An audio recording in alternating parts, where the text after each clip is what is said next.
ئەمڕۆ حەڤەی شوبات 9 ساڵی تەواو بەسەر خۆپیشاندانی هێمنانەی خەڵکی کوردستان تێدەپەڕێت. ئەو زنجیرە خۆپیشاندانەی کە جەماوە ڕازگۆیانە دروشم و داوای چاکسازی و ڕاستەقینەی بەرز کردەوە بۆ ئەوەی هەرێمی کوردستان لە قۆناغی هەژمونی حیزب بەسەرکۆی جمگەکانی ژیانی کوردەواری تێپەڕێنێت و ئەم وڵاتەش وەکو هەموو وڵاتانی ئازاد و پێشکەوتنخواز لە دامەزراوەی ڕاستەقینە و ژیانی دیموکراسی و مافی هاوڵاتی بوون بەهرەمەند ببێت. بەڵام مەخابن وەکو هەمیشە دەستگا سەرکوتکارەکانی حیزبی پاوانخواز بە گولە وەڵامی جەماوەری ئاشتی خوازیاندایەوە و بەدەیان کەسیان شەهید و بریندار کرد. خۆپیشاندانەکانی 2011 لە کاتێکدا ئەنجام دران کە جەماوەری هەرێمی کوردستانیش هەمان داواکاری جەماوەری ئازادی خوازی بەهاری عەرەبیان بەرزکردبووەوە بۆ چاکسازی ڕاستەقینە. بەڵام هەروەکو مۆدێلی دیکتاتۆرانی ناوچەکە لە کوردستانیش ئەو داخوازیە ڕەوایە بە ئاگر و ئاسن و گرتن و تۆقاندن وەڵام درایەوە و دوجاریش میدیای چاواشەکاری تۆتالیتار ئەو خواستانەی بەو شێوەیە لێکدایەوە کە گوایە بوونەتە بنەمای ئاژاوە لە ناوچەکەدا. لە کاتێکدا ئەوانەی کە لە پێناوی مانەوەی کورسی و بەرژەوەندیە مادیەکانیاندا لە هیچ درڕندایەتیەک ناسڵمنەوە بوونەتە هۆی تێکدانی ژیان و گوزارانی جەماوەری ئازادی خواست.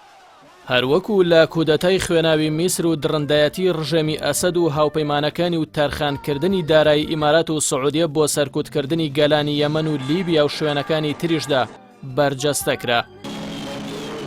ئەو کاتەی کە جەماوەری حەڤەی شوبات داوای بەدامەزراویکردنی دەستگاکانی حکوومەتی هەرێمی کوردستانیان دەکرد، چاکسازی زۆر لەوە کەمتری تێدەچوو کە دواتر بە سەرکوتکردن ئاڵۆسر کراو ژیانی کوردەواری گەیاندا ئەم حاڵەتە پڕ لە نەهامەتی ئەمڕۆی کوردستان. مەگەرەوانەی هەڵەی جەنگی ناوخۆیان با هەڵەی زۆن ڕەنگکردن داپۆشی، هەر خۆیان نەبوون هەڵەی نادادگەری کۆمەڵایەتیان با هەڵەی فرۆشتنی تاگڕەوانەی نەو داپۆشی کە گوایە زۆرتریان دەست دەکەوێت و کوردستانی پێدەبوژێننەوە کە دوجار چارەکە موچەی بەرهەم هێنا. مەگەردەیان بنبەستی سیاسی و کۆمەڵایەتی و ئیداریان بە ئەنجامدانی ڕفراندۆمی بێ ئامادەکاری ناوخۆیی و دیپلۆماسی دانەپۆشی کە بووە هۆی لە دەستدانی لا سەدا پەنجاوێکی خاکی کوردستان کە ڕووبارێک خوێنی لە پێناودا ڕژابوو. ئەم ڕۆکەیەدی حەڤەی شوبات دەکەینەوە هەمووان ئەو دیمەنانەی وتار و لێدوانەکانی بەرپرسانی حیزبی و حکومیان لەبەرچاوە کە دەیانوت ئەگەر تا کۆتایی 2008 کێشەی کارەبا لا سەدا سەد چارەسەر نەکرا پێویستە ئەم حکوومەتە بڕوات. ئەم ساڵ ساڵی 2008 ئەگەر بێت و ئەم حکوومەتە کێشەی ئاو و کارەبا چارەسەر نەکا ئەم حکوومەتە حەقە حافیزی لە خەڵکە. لە بیرمانە شانازی بە کارەبای 24 کاتژمێریەوە دەکرا کە ئێستا لە زۆر شوێن کەمترە لە 6 کاتژمێر.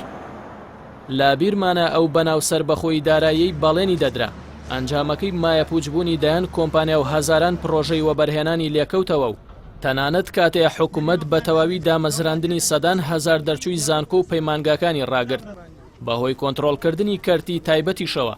دۆخێکی خوڵقاندووە کە کەرتی تایبەتیش نەتوانێت هەلیکار بۆ ئەو سەرمایە و گەنجینە بەنرخەی کوردەواری بەدی بهێنێت کە داهاتوویەکی نادیار چاوەڕێیانە.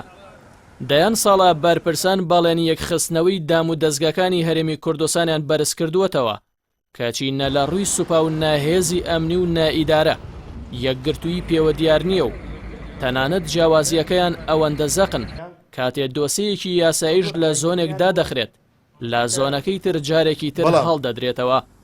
گومانەکە لێرە ئەوەیە 11 قەوان هەیە، 4 قەوانی دەبێ مەسیری داکرێمە لێ کۆڵ ماخابن زلهێزە ناوچەی و جیهانیەکانیش بە پێچەوانی راپۆرتەکانی پێشێلکاری مافی مرۆڤ ڕەفتار دەکەن و ئەو راپۆرتانش بە ئاراستەی سیاست و بەرژەوەندیان بەکاردەهێنن. بۆیە لە تەقەکەرانی حەڤەی شوبات بێدەنگ دەبن و بۆ تەقەکەرانی بەغدا و شارەکانی باشووری عێراقیش فرمێسکی تیمساحانە هەڵدەڕێژن.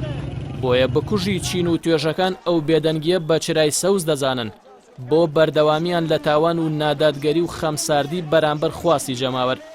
بەڵام هەر گوشارێک دوجار تاقینەوەی لێ دەکەوێتەوە کە ئاکامەکەی بۆ هەمووان کارەسات بارە.